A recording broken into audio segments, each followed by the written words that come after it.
అందరికీ నమస్కారం. Welcome to icon politics. నమస్కారం రాజేష్ గారు. నమస్కారం. సార్, ఆ, వైసీపీ మామూలుగా అయితే టీడీపీలో ఒక చిన్న ఆనవాయితీ ఉంది.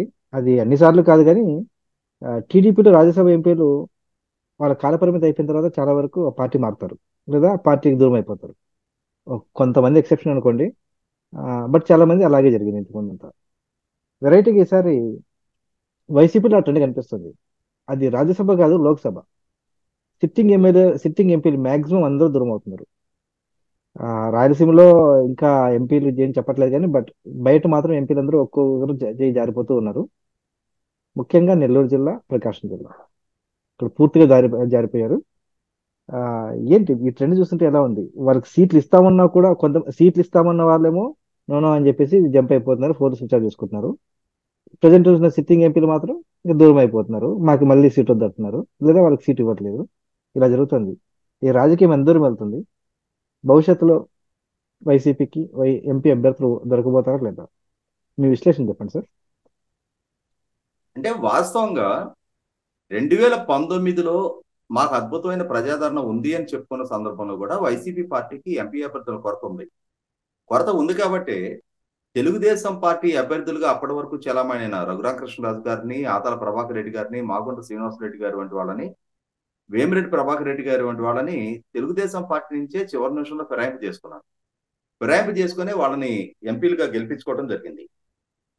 ఇటువంటి నేపథ్యంలో ఇవాళ 2019లో 22 మంది లోక్సభ సభ్యుల్ని గెలిపించుకున్న వైసీపీ పార్టీ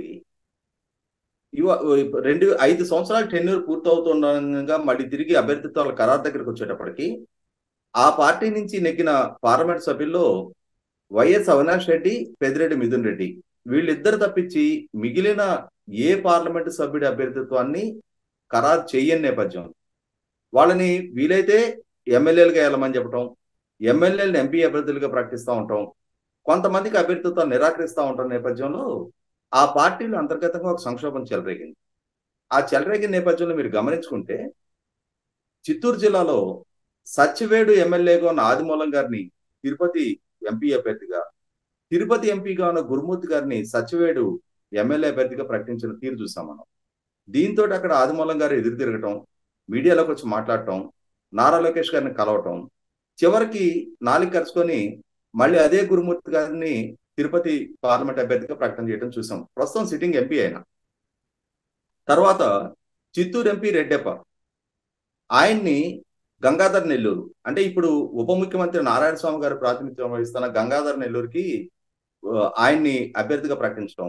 గంగాధర్ నెల్లూరు నుంచి ఎమ్మెల్యేగా, మంత్రిగా, ఉప ముఖ్యమంత్రిగా ఉన్న నారాయణ స్వామి గారిని చిత్తూరు ఎంపీ అభ్యర్థిగా ప్రకటించిన నేపథ్యంలో నారాయణ స్వామి గారి వైపు నుంచి కూడా వ్యతిరేకత వ్యక్తం కావడంతో మళ్ళీ తిరిగి నాలుగు ఖర్చుకొని అక్కడ రెడ్డప్ప గారిని మళ్ళీ తిరిగి చిత్తూరు పార్లమెంటు అభ్యర్థిగా ప్రకటించడం. తర్వాత నారాయణ స్వామి గారిని గంగాధర్ నెల్లూరుకే కొనసాగిస్తా ఉన్నారు. అంటే ఇప్పటికీ 22 పార్లమెంటు సభ్యుల్లో రఘురామకృష్ణరాజు గారు మొదటే విభేదించి దూరం జరిగారు. మిగిలిన 21 మందిలో మొదట ఇద్దరిని మాత్రమే ఖరారు చేశారు. మళ్ళీ తిరిగి ఇప్పుడు ఇంకొక ఇద్దరికి మాత్రమే అవకాశం కల్పిస్తా ఉన్నారు. మిగిలిన 17 మంది పార్లమెంటు సభ్యుల్ని మార్పు చేర్పులకే గురి చేస్తా ఉన్నారు. ఎంవివి సత్యనారాయణ గారి దగ్గర నుంచి మొదలుపెట్టి ఆఖరికి విజయనగరం ఎంపీగా నుంచి అరకు ఎంపీ దగ్గర నుంచి ప్రతి ఒక్కరిని మార్పు చేర్పులకే పార్టీయే నిర్ణయం తీసుకుంటున్న నేపథ్యంలో అది ఆ పార్టీలో అంతర్గతంగా ఆ ఎంపీలకి ఏమాత్రం విలువిస్తున్నారు అనేది అర్థమైంది. అదే సందర్భంలో ఈ రోజు వచ్చిన వార్త ప్రకారం చూస్తే కూడా ఎంపీలు వాళ్ళ నియోజకవర్గానికి సంబంధించి ఏదైనా అభివృద్ధి కార్యక్రమాల గురించి స్వయంగా ఏదైనా కేంద్ర మంత్రిని కలవాలి అన్నా కూడా అయితే విజయసాయి రెడ్డి లేదు పెద్దిరెడ్డి మిథున్ రెడ్డి అపాయింట్మెంట్ వాళ్ళ అనుమతి తీసుకొని వాళ్ళ ఆదేశాలతోటి వాళ్ళు వెళ్ళి కేంద్ర మంత్రులను కలవాలి తప్ప స్వతహాగా నియోజకవర్గానికి సంబంధించిన అంశాల పట్ల పార్లమెంటులో కేంద్ర మంత్రులను కూడా డైరెక్ట్ గా కలవటానికి ఆస్కారం లేదు. మరీ ముఖ్యంగా నియోజకవర్గాలకు సంబంధించిన అంశాల గురించి ప్రస్తావించాలి అని జగన్మోహన్ రెడ్డి గారు అపాయింట్మెంట్ అడిగినా కూడా 10-15 రోజుల పాటు వాళ్ళని ఒక సెకండ్ గ్రేడ్ సిటిజన్లుగా చూస్తున్నారు అన్న భావన. అన్నిటికన్నా ముఖ్యంగా ఈ మధ్య మనం కర్నూలు ఎంపీ డాక్టర్ సంజీవ్ కుమార్ గారి ప్రెస్ మీట్ చూసాం మనం. వైసీపీ పార్టీలో ఒకే సామాజిక వర్గానికి ఇస్తున్న ప్రాధాన్యత బలహీన వర్గాలకు సంబంధించిన ఎంపీ స్థాయి నాయకులకు కూడా గౌరవం, గుర్తింపు దక్కట్లేదు. ఆఖరికి భావ ప్రకటన స్వేచ్ఛను కూడా హరించి వేస్తా ఉన్నారు. నియోజకవర్గాలకు సంబంధించిన అంశాల గురించి కూడా ప్రస్తావించే స్వేచ్ఛ స్వతంత్రం కూడా మాకు లేదు అని చెప్పని ఆయన వైసీపీ పార్టీకి ఎంపీ పదవికి రాజీనామా చేసిన తీరు చూసాం. అదే సందర్భంలో రేవంత్ రెడ్డి గారు ఆ, అంటే ఆయన పార్లమెంటు సభ్యుడి నుంచి ముఖ్యమంత్రిగా ఎన్నికైన తర్వాత మాజీ పార్లమెంటు సహచరులందరికీ ఒక విందు సమావేశం ఢిల్లీలో ఏర్పాటు చేస్తే దానికి అటెండ్ అయ్యారు అనే ఏకైక కారణంతో మచిలీపట్నం ఎంపీ బాలశౌరి గారు. వాస్తవంగా ఈ బాలశౌరి గారు రాజశేఖర రెడ్డి గారి నుంచి కూడా అత్యంత సన్నిహితులు ఆ కుటుంబానికి. అటువంటి బాలశౌరి గారిని జగన్మోహన్ రెడ్డి గారు అవమానపరిచిన నేపథ్యంలో బాలశౌరి గారు కూడా పార్టీకి రాజీనామా చేయడం జరిగింది. నరసరావుపేట ఎంపీ లావకృష్ణదేవరాయలు గారిని ఆయన మనోభిష్టానికి వ్యతిరేకంగా గుంటూరుకి మార్పు చేసే ప్రయత్నం చేసిన సందర్భంగా ఆయన కూడా ఆ పార్టీకి పదవికి రాజీనామా చేయడం జరిగింది. ఇట్లా వివిధ స్థాయిల్లో ఉన్న ఎంపీలు అంటే నియోజకవర్గాల్లో అభ్యర్థులుగా ప్రకటించిన వాళ్ళు సిట్టింగ్ ఎంపీలు వైసీపీ పార్టీకి దూరం జరుగుతూ ఉన్నారు. ఇప్పుడు ఒంగోలు ఎంపీగా ఉన్న మాగుంట శ్రీనివాసరెడ్డి గారు రీసెంట్ గా పార్లమెంటులో అంటే ప్రధానమంత్రి గారిని కలవడానికి వచ్చిన జగన్మోహన్ రెడ్డి గారికి ఎదురైన మాగుంట శ్రీనివాసరెడ్డి గారు మర్యాద పూర్వకంగా ముఖ్యమంత్రి హోదాలో ఉన్న జగన్మోహన్ రెడ్డి గారికి నమస్కారం చేస్తే కనీసం ప్రతి నమస్కారం కూడా చెయ్యని సంస్కారహీనత్వాన్ని ప్రదర్శించిన జగన్మోహన్ రెడ్డి గారి వైఖరి లైవ్ వీడియో సాక్ష్యాలతోటి అన్ని ఛానల్స్ లో ప్రజలందరూ చూడటం జరిగింది. ఇవాళ మాగుంట శ్రీనివాసరెడ్డి గారు, నెల్లూరు ఎంపీగా ఉన్న ఆదాల ప్రభాకర్ రెడ్డి గారు కూడా వైసీపీ పార్టీ నుంచి దూరం జరుగుతున్నట్టుగా వార్తలు వస్తా ఉన్నాయి. అంటే ఇక్కడ మనకు అర్థమవుతుంది వైసీపీ పార్టీలో రాజ్యసభ సభ్యులు వేమిరెడ్డి ప్రభాకర్ రెడ్డి గారు ఆయన పార్టీ నుంచి దూరం జరుగుతున్నట్టుగా నిన్న చంద్రబాబు నాయుడు గారిని కలిసినట్టుగా వార్తలు ఉన్నాయి. వీటిని బట్టి మనకు అర్థమవుతుంది ఏంటి అంటే వైసీపీ పార్టీలో ఎంపీలని 100% సెకండ్ గ్రేడ్ సిటిజన్స్ గానే జగన్మోహన్ రెడ్డి గారు ట్రీట్ చేస్తా వచ్చారు. వాళ్ళు స్వతంత్రించి వాళ్ళ పార్టీ విధానాల పట్ల భావ వ్యక్తీకరణ చేస్తే దాన్ని సహించలేకపోయారు. ఎందుకంటే రఘురామకృష్ణరాజు గారు వైసీపీ ఎంపీగా విద్యా హక్కు చట్టం మీద మాతృభాషలో విద్యాబోధన జరగాలి అని చెప్పని పార్లమెంట్ లో ప్రసంగం చేసిన దానికి అంటే వాస్తవంగా పార్లమెంట్ తీసుకొచ్చిన చట్టం అది. ఆ చట్టంలోనే 8వ తరగతి వరకు మాతృభాషలో విద్యాబోధన జరగాలి అని చెప్పని కేంద్ర ప్రభుత్వం ఒక విధానం తీసుకుంటే దాన్ని దాన్ని సమర్థించాలి అనేది పార్టీ డేషన్ అయినప్పుడు మరి దాన్ని సమర్థించే పక్షంలో దాంట్లో స్థూలంగా బిల్లు మొత్తాన్ని సమర్థిస్తున్నప్పుడు మాతృభాషను కూడా సమర్థించినట్టే.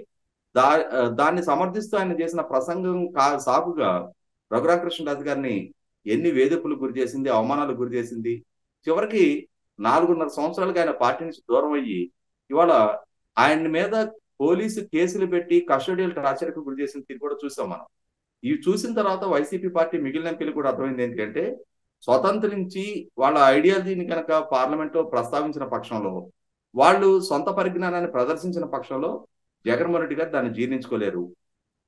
విజయసాయి రెడ్డి, మిథున్ రెడ్డి ఇచ్చిన స్క్రిప్ట్ మాత్రమే వాళ్ళు ఫాలో అవ్వాలి తప్ప వాళ్ళకంటూ సొంత ఐడియాలజీ, సొంత ఆలోచన, పరిజ్ఞానం ఉండటానికి వీల్లేదు. ఒక సెకండ్ గ్రేడ్ సిటిజన్స్ గానే వాళ్ళ పార్టీలో కొనసాగాలి అనే భావన ఇవాళ మొత్తం ఎంపీల్లో ఆ భావం వ్యక్తం అవుతున్న నేపథ్యంలో ఖచ్చితంగా వైసీపీ పార్టీ ఈ రోజు ఎంపీలే కాదు చాలా మంది ఎమ్మెల్యేలు కూడా దూరం జరుగుతూ ఉన్నారు. ముఖ్యంగా దళిత బలహీన వర్గాలకు సంబంధించిన ఎమ్మెల్యేలు, ఎమ్మెల్సీలు బాహటంగానే నిరసనకాలం వ్యక్తం చేస్తా ఉన్నారు. దాదాపుగా ఇప్పటికి 10 మంది దళిత శాసనసభ్యులు ఎంఎస్ బాబు గారు, మీకు ఆదిమూలం గారు, జొన్నలగడ పద్మావతి గారు, ఆర్థర్ గారు, ఎలిజా గారు, రక్షణ్ నిధి గారు, ఇట్లా చాలా మంది శాసనసభ్యులు బాహటంగానే బయటకు వచ్చి మీడియాలో వైసీపీ పార్టీలో దళితులు అణిచివేతకు గురవుతున్నారు, అవమానాలు పాలవుతున్నారు, వాళ్ళ గౌరవానికి భంగం కలుగుతుంది అని చెప్పని మీడియా ముఖంగానే స్పష్టం చేయడం జరిగింది. వాళ్ళ నియోజకవర్గాల్లో జగన్మోహన్ రెడ్డి గారి సామాజిక వర్గీయులు ఆధిపత్య ధోరణి ప్రదర్శిస్తున్నారు, ప్రకృతి వనరుల లూటీలకు పాల్పడుతున్నారు. వాళ్ళు చేస్తున్న తప్పులకి మేం బాధ్యులుగా మారుతున్నాం, మేం బాధితులుగా మారుతున్నాం అని చెప్పని బాహాటంగా మీడియాలోకి వచ్చి వాళ్ళు ప్రస్తావిస్తా ఉన్నారు. ఇటువంటి నేపథ్యంలోనే జగన్మోహన్ రెడ్డి గారి నాయకత్వంలో ఉన్న వైసీపీ పార్టీ 30 సంవత్సరాల అధికారం అని చెప్పని కలలుగన్న వైసీపీ పార్టీ 5 సంవత్సరాల కాల పరిమితి పూర్తి కాకుండానే ఈ రోజు తన సొంత సైన్యాన్ని నుంచే తను నిరసన ఎదుర్కోవటం, నిన్నటి వరకు తనని సమర్థించిన తనకు అనుయాయులుగా ఉన్న చాలా మంది శాసనసభ్యులు, ఎమ్మెల్సీలు, ఎంపీలు ఈ రోజు తనతో విభేదిస్తున్న నేపథ్యంలో ఎన్నికలకి సమాయత్తం అవ్వాల్సిన జగన్మోహన్ రెడ్డి గారు ఆ సమాయత్తం అయ్యేలోపుగానే ఆయనకాయనే సృష్టించుకుంటున్న సంక్షోభ నేపథ్యంలో తన పార్టీ శ్రేణుల నుంచి ఆయన దూరం జరుగుతున్నారనేది వాస్తవం. చూద్దాం సార్, భవిష్యత్తులో ఒకవేళ ఎంపీ అభ్యర్థులు దొరుకుతారో పొరపాటున ఎవరు కొంతమంది కావాలని చెప్పేసి నామినేషన్ విత్డ్రా అయ్యేలా ఎవరైనా సహకరిస్తారో చూద్దామండి. ధన్యవాదాలు సార్, మీ స్పందన తెలియజేసినందుకు.